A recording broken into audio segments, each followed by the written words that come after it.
Usai menyalurkan bantuan kemanusiaan ke Kabupaten Aceh Tamiang, Aceh Timur, dan Aceh Tengah, Rocky Foundation kembali melanjutkan aksi kemanusiaannya. Kali ini bantuan logistik disalurkan kepada warga korban longsor di Kabupaten Bener Meriah, Aceh. Distribusi bantuan sembako ini menyasar 4 desa di Kecamatan Timang Gajah, Kabupaten Bener Meriah. Masing-masing desa Lampahan Timur, desa Lampahan Barat, desa Pantan Kemuning, serta desa Uning Mas. Proses pendistribusian logistik tidaklah mudah.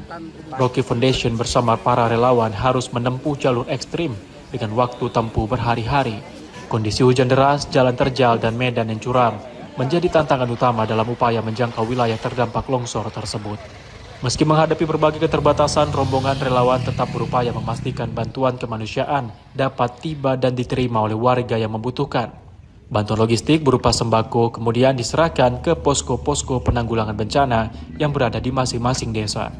Selanjutnya bantuan tersebut didistribusikan kepada warga korban longsor oleh relawan dan aparat desa setempat.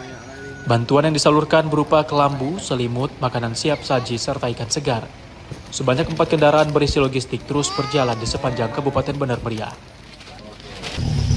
Terima kasih Pak, kami sudah sampai ke tempat Bapak yang lihat tanah longsor di desa Bapak. Kami bawa bantuan dari Tamari Sidro dan Moya. Mudah-mudahan bermanfaat buat masyarakat yang ada di sini yang terdampak musibah tanah longsor Pak. Ya, mohon dibagi Pak, yang lintasan ini yang longsor sampai ke ujung Pak. Sayang masyarakatnya ya Pak ya. Terima kasih Pak. Masyarakat Kampung Sidro Utama mengucapkan ribu terima kasih Pak.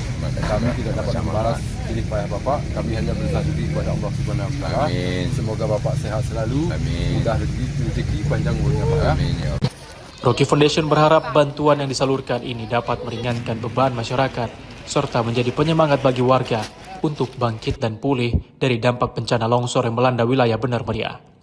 Dari Provinsi Aceh, Ilham Zulfikar, TV One mengabarkan.